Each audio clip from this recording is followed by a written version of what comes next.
Hello, Nick. Hello, Adam. What is going down? What is going down? I mean, what is going up? What is going credit up? scores today? Yeah, that's a good one.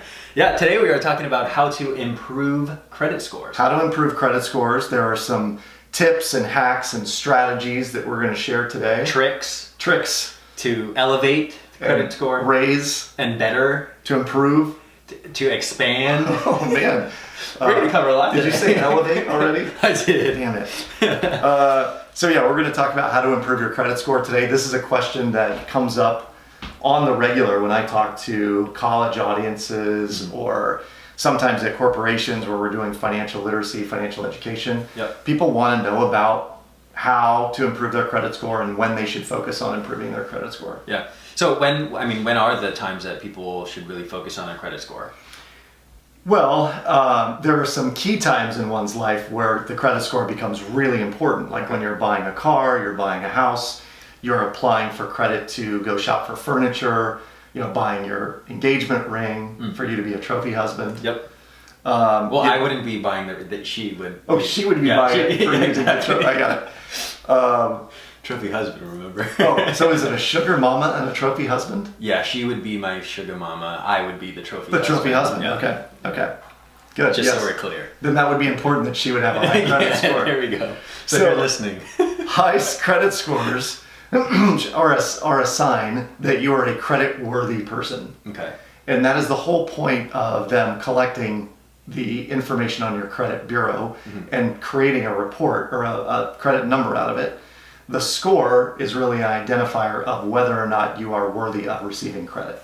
Got it. Okay. So obviously if you have a lower credit score, you're not as worthy of receiving the credit. You have a higher credit score, you can essentially be counted on. Yes, yeah. correct. Okay. So what happens is those who have lower scores generally pay higher interest rates because they're more of a credit risk. So the higher your score, the lower the interest rate you pay. Sure. So it's almost like it's unfortunate if you have a low credit score because you're getting dinged on one, you have low credit score, but then two, if we're going to extend you credit, you got to pay more in interest. Exactly. So it really is important to have your credit score be raised, be better with all the tips and tricks, and we really got to improve the credit score. Yeah, you hit the nail on the head. I mean, when we talk about helping people get out of a poverty cycle, somebody that's in a poverty cycle may have missed a car payment, and then they go to like a check into cash or a payday lender in order to make that payment or try and catch up. Well, now they're paying a super high interest rate on that payday loan, and they're probably paying a high interest rate on the vehicle. So it feels like this treadmill that they can't get off, right? So the goal of today is really to help you improve your credit score by doing some very, very particular things. Yeah. So immediately it's like, okay, what are those things? But before that, can I ask, we have an intention on this episode to really improve your credit score. First, what are some of the things that people should stop doing, or what are the things that could lower a credit score? Yeah. So there's a number of things that will have a negative impact on your score, the majority of which are late payments. Okay. So whether that's your vehicle, your student loan, your credit card, anything reporting to a credit reporting agency. So someone who has extended credit to you, if you are late on that payment, then that obviously will depress your score. Things like collections. And it doesn't matter if that's from your electricity, your utility company, or it's from a hospital, or it's from someone else that you owe money to that is trying to collect that debt from you. Those collections show up as as a ding on your credit score. Gotcha. Okay. So we want to avoid all of those as much as possible and instead focus on making payments on time, limiting the amount of credit that we're using to keep our credit utilization percentage low. So why don't you talk about that? Sure. So from the credit utilization standpoint, we referenced it on other episodes, but we can't stress and highlight it enough. The credit utilization is really how much of the available balance you have on your credit card are you using. So you want to keep it at least below 30%. So if you have a credit card with a balance of $10,000, you want to make sure that your balance is not exceeding $3,000, and that would keep it at the 30%. Now, there is a range that is very, very specific to essentially make your credit score the most efficient, right? Or the highest, and that percentage is for the utilization rate. So it's a really weird deal, but it's like between 7 and 12%. 7 and 12%. Okay. And it seems just oddly specific. And why would someone? I mean, if you have that little, you're probably able to pay it off. Yep. I would say. But for whatever reason, the algorithm is set up so that if you're between 7 and 12% of your total amount, your score is the highest it could be based on that data. Gotcha. Okay. Yeah. So if 30% is the you don't want to go above. So if you look at your credit score and not credit score, but if you look at your entire available balances, you look at the credit limit, and then you look at the balances, and it's 30%.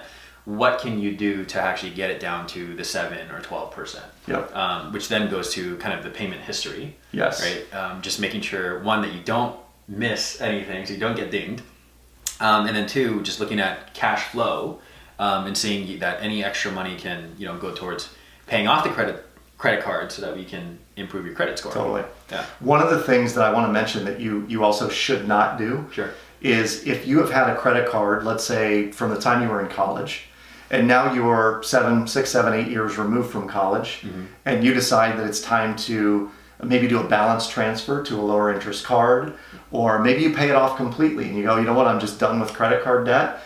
Do not close the card that you've had that long, because one of the components of your score is the length of your credit history.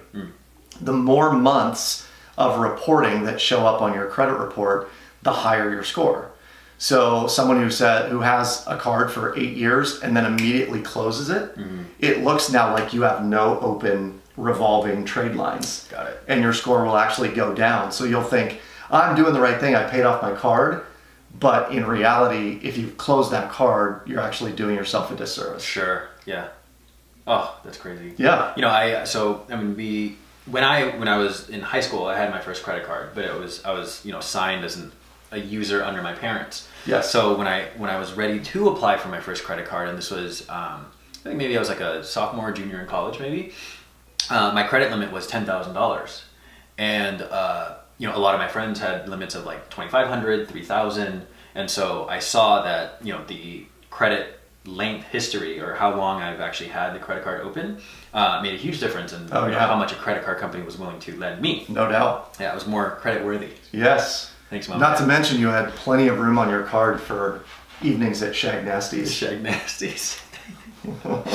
Sounds like a personal story. There'll be another story on that sometime soon. So I came from the mortgage business, and this is one of the reasons why the credit report and credit scores are so prevalent for me, and I know so much about it, is that you, after looking at hundreds and hundreds and hundreds of credit reports, you begin to have the sixth sense about why someone's score might be low. Yeah. And I had one particular guy who came in who had a low score of it was somewhere in the low sixes, like 606 or something like that. And he was trying to get a mortgage, but he needed to have somewhere between a 620 or a 640 in order to get qualified for the particular loan he wanted. Yep. And he just could not get his score high enough. And so when I started digging into his credit report, what I found was that he had opened a credit card from one of your favorite stores, Abercrombie and Fitch. How did you know, Adam? I was trying to hide that. Oh, because any store that has half-naked teenage dudes, doesn't that just call you in? Oh, I had no say. I don't know what it is with that place, but you walk by and the smell of it alone, yeah. I'm just like, wow, do people go in there and just bathe in the cologne or what? Anyway, I obviously made fun of this kid mercilessly for the Abercrombie card. Anyway, he had charged up $500 or $600 on his Abercrombie card. Wow. It's a lot of cologne. It's a lot of cologne and jeans and whatever else. And so he stopped making payment shortly after college. Well, then it kind of grew and grew and grew. But at one point he called about 2 years later and he negotiated a deal where he said, hey, for $350, will you just take this and wipe my balance clean? So they did that, except they left 80 cents on the balance. Oh. And that 80 cents then compounded, and fees and interest and all of that And what it looked like on his report was a rolling 90-day late. Now, when you say they left 80 cents, you're talking about the credit card company? The credit card company. So they actually made the mistake. Yes. Wow. And it impacted this dramatically. Wow. Dramatically. And no matter what he would have done, if we didn't identify and address that particular problem, his score would always be depressed. Oh, interesting. Because that it was the one thing that constant 90-day late showing up is what caused his score to go down. So we dialed the 800 number at the bottom of the credit report, talked to a woman on the phone. She cleared the whole thing up for us, zeroed out the balance, and we checked it again 30 days later because there is a bit of a refresh period. Sure. 30 days later, his score had gone up 40 or 50 points, just like that. Wow. You did him a great service. I did him a solid. Yeah. And now he's a happy homeowner. That's so awesome. It's all good. That's really cool. Now, one thing that I'm just curious, you said, you looked at a lot of different credit reports given your background and experience in the mortgage industry. Is that common that there's mistakes made on credit reports? Oh, man. There's this, I don't know the exact statistic, but I think it's around 80% of credit reports have some errant information, some misinformation that's reported. That's very high. It is. It immediately has me think, I need to check my credit score to see if there's I don't want, Dude, not only my that, past. but imagine, I won't go on this rant, but the amount of data that's now online and is sold on the dark web, like the reality is your identity has been stolen at some point in time. Somebody has your social security number, your address, all that stuff. You've got to check your credit report and your score to make sure that there's nothing out there that you don't know about. Gotcha. Yep. Okay. So that will definitely be the challenge and assignment for you, you listeners, explorers, watchers, to really check your credit score. And not just to know what your credit score is and, see where you are and how you can elevate it, but really see if there's misinformation.